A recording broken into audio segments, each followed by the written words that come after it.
So hello students, आज हम लोग एक नए चैप्टर के बारे में डिस्कशन करने वाले, that is internal reconstruction of financial accounting. ये चैप्टर जो है वो कॉमन है for TY BCom and TY BAF in their 5th semester.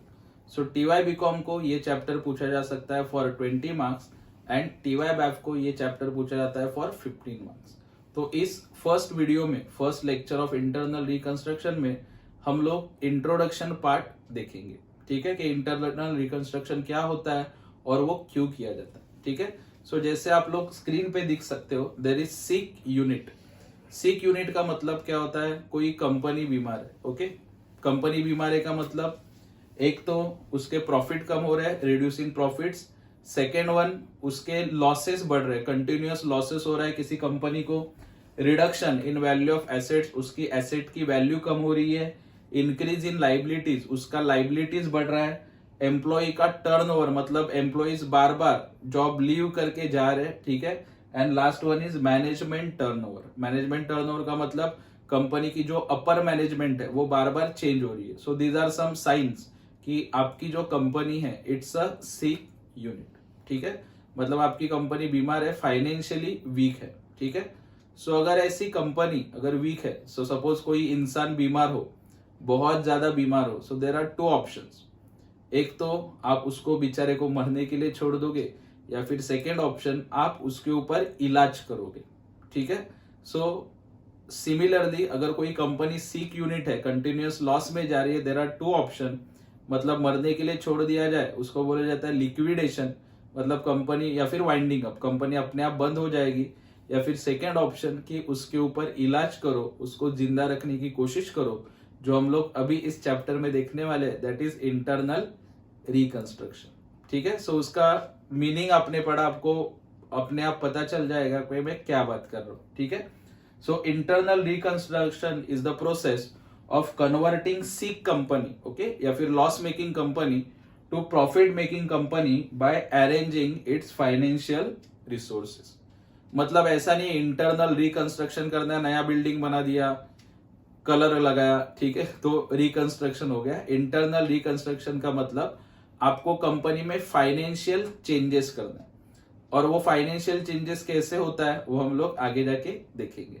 ठीक है, आगे देखते हैं कि अगर ये क्वेश्चन आया इंटरनल रिकंस्ट्रक्शन का आपको एग्जाम में, तो उसमें क्या पूछा जाएगा और आपको क्या सॉल्व करना है। ठीक है, सो गिवन इन क्वेश्चन, सबसे पहले आपको दिया जाएगा balance sheet, that is before reconstruction, मतलब कंपनी की हालत जब खराब है, ओके, तब का आपको बैलेंस शीट दिया जाएगा बिफोर रिकंस्ट्रक्शन। और दिया जाएगा फ्यू एडजस्टमेंट, ओके, कि ये करो वो करो, वो एडजस्टमेंट आपको दिया जाएगा। एडजस्टमेंट के बाद नेक्स्ट पार्ट आपको सॉल्व क्या करना है। ठीक है, आपको पास करना होता है जर्नल एंट्रीज, और ये कंपलसरी इस चैप्टर में जर्नल एंट्री पूछेंगे 100%। सो वो जर्नल एंट्री जैसे पॉइंट वाइज आएगा, ओके, वैसे आप लोग जर्नल एंट्रीज पास करोगे। ठीक है, नेक्स्ट वीडियो में हम लोग जर्नल एंट्रीज भी डिस्कस करेंगे। सो जर्नल एंट्रीज आप लोग पास करोगे, उसके बाद आपको एक अकाउंट प्रिपेयर करना होता है अलग से, that is capital reduction account. तो वो यहाँ पे लिखा है, जर्नल एंट्रीज आपको बनाना होता है capital reduction account. And sometimes अगर आपका नसीब बहुत खराब है तो यूनिवर्सिटी पूछ लेती है आपको balance sheet after reconstruction. Okay, तो ये जो बैलेंस शीट है नॉर्मली टीवाई बैफ को पूछा जाता है, बीकॉम को एक तो पूछा जाता है जर्नल एंट्री, उसके साथ बीकॉम को बोलते हैं जाने दो, कैपिटल रिडक्शन अकाउंट बनाओ, बैलेंस शीट मत प्रिपेयर करो। लेकिन बैफ को कंपलसरी बैलेंस शीट आता है, तो बैलेंस शीट का आपको प्रैक्टिस करना है। हो सकता है बीकॉम को भी बैलेंस शीट आ जाए, सो दोनों अगर प्रैक्टिस कर लोगे तो अच्छी बात है।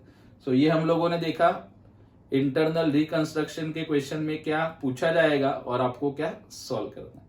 ठीक है, सो जैसे आपको पता चल गया कि जर्नल एंट्रीज है, एंड जर्नल एंट्री से बहुत लोग पहले से डरते हैं, राइट फ्रॉम 11th स्टैंडर्ड, या फिर रट्टा मारते हैं, हाथ के ऊपर लिख के जाते हैं, या फिर एग्जाम में खुद चार्टर्ड अकाउंटेंट बन जाते हैं विदाउट एनी ऑफिशियल डिग्री, खुद अपना एंट्री लिख के आ जाते हैं और बोलते हैं यस, लेकिन उसका मार्क्स मिलता नहीं है। सो जर्नल एंट्री बाय हार्ट करने से पहले, रट्टा मारने से पहले थोड़ा सा जर्नल एंट्री का लॉजिक समझेंगे from internal construction point of view, जो मैं आपको 2 सिंपल रूल के माध्यम से समझाने वाला, ठीक है। सो वो 2 सिंपल रूल क्या है वो हम लोग देखेंगे। सो जैसे आप लोग स्क्रीन पे देख रहे हो, ओके, एकदम सिंपल रूल है। सो अवर फर्स्ट रूल नंबर 1, ठीक है, एंड सेकेंड हम लोग बाद में देखेंगे rule number 2। So rule number 1 क्या बोलता है, एसेट एंड लाइबिलिटी के बारे में तो आपको पता होगा, हर किसी ने बैलेंस शीट सॉल्व किया, राइट फ्रॉम 11th स्टैंडर्ड हम लोग बैलेंस शीट देखते हैं, ठीक है। सो बैलेंस शीट में देयर आर 2 साइड्स, एक होता है एसेट साइड और दूसरा होता है लाइबिलिटी साइड। सो जो एसेट साइड है वो कौन सा बैलेंस दिखाता है, डेबिट बैलेंस, और लाइबिलिटी साइड जो होता है वो क्या दिखाता है आपको, क्रेडिट बैलेंस। ये आपको समझा होगा, asset shows debit balance and liability shows credit balance, okay. So this is our first concept, ये तो समझा होगा। अभी यहाँ पे आपको दिख रहा है कि कुछ एरोस किया है मैंने, तो आपको ध्यान में कैसे रखना है, अगर एसेट बढ़ा, अगर एसेट इंक्रीज हो रहा है, एसेट मतलब furniture, land, building, plant, machinery, computer, debtors, stock, bills receivable, cash, bank, अगर ये इंक्रीज हो रहा है, अगर एसेट्स बढ़ा तो एसेट्स को लिखना है डेबिट में, मतलब सेम साइड, और एसेट अगर कम हुआ तो उसको लिखना है क्रेडिट में, that is opposite side, okay. So logic simple है, एसेट शोज डेबिट बैलेंस, अगर एसेट बढ़ा तो उसको लिखोगे डेबिट में, और अगर एसेट कम हुआ तो उसको लिखोगे क्रेडिट में। Second concept that is liability, liability shows credit balance. तो अगर आपका लाइबिलिटी बढ़ता है, लाइबिलिटी का मतलब creditor, bills payable, bank overdraft, okay. So अगर आपका लाइबिलिटी बढ़ा, ओके, तो उसको लिखोगे क्रेडिट में, और अगर आपका लाइबिलिटी कम हुआ तो उसको लिखोगे डेबिट में।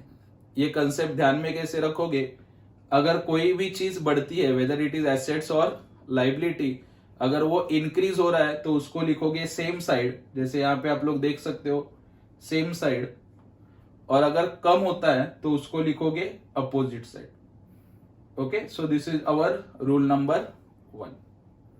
उसके बाद rule number 2, very very easy, जैसे मैंने आपको बोला था एक अकाउंट प्रिपेयर करना होता है जिसका नाम है capital reduction account. So capital reduction account जो है, ओके, उसमें जैसे आपको दिख रहा होगा 2 स्माइलीज प्रिपेयर किया, ओके। ये भाई साहब हंस रहे, खुश है, और ये भाई साहब दुखी है। तो ध्यान में कैसे रखोगे, आपको खुशी कब होती है, जब प्रॉफिट होगा, या फिर कोई अच्छी बात हो रही है, प्रॉफिट हो रहा है तो खुशी होती है, और अगर लॉस हो रहा है तो दुख होता है, ओके। तो जब भी प्रॉफिट होगा तो कैपिटल रिडक्शन कहां पे आएगा, क्रेडिट में, और जब भी आपको दुख होगा मतलब लॉस होगा तो कैपिटल रिडक्शन कहां पे आएगा, डेबिट में। ध्यान में रखने का, अगर प्रॉफिट हो रहा है तो क्रेडिट में, और अगर लॉस हो रहा है तो कैपिटल रिडक्शन कहां पे आएगा, डेबिट में। ये 2 रूल जिसको समझ में आ गया उसके लिए journal entry is not at all difficult, okay. आगे कुछ कंसेप्ट है वो हम लोग देखेंगे, उसके बाद में नेक्स्ट वीडियो में हम लोग जर्नल एंट्रीज देखने वाले। तो ये 2 रूल्स आपको नोट डाउन करना है,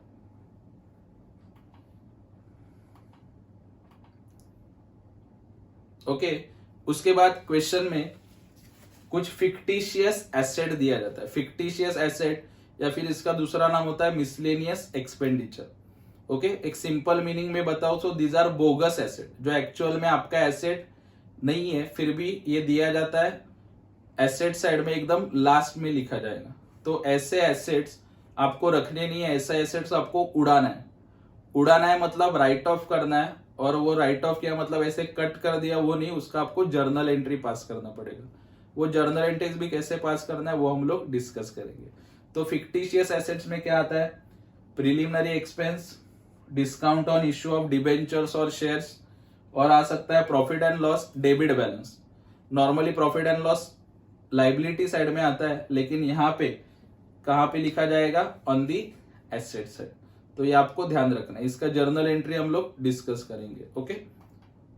उसके बाद एक कंसेप्ट आपको दिख रहा है बोर्ड पे, स्क्रीन पे, which is again very very important, इस पे शॉर्ट नोट भी पूछा जा सकता है। Paid up value of ₹10 amount received on share, okay, ये इग्नोर करो।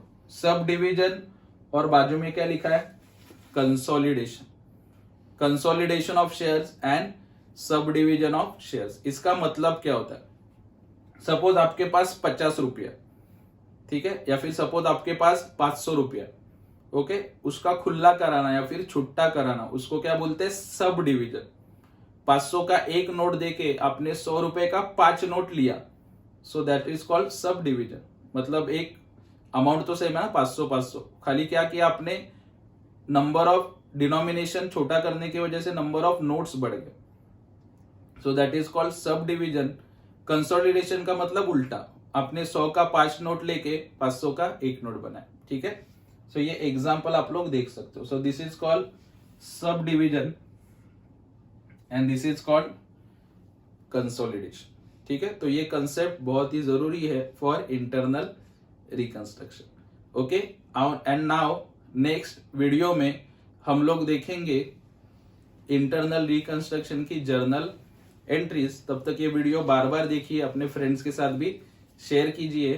Thank you so much.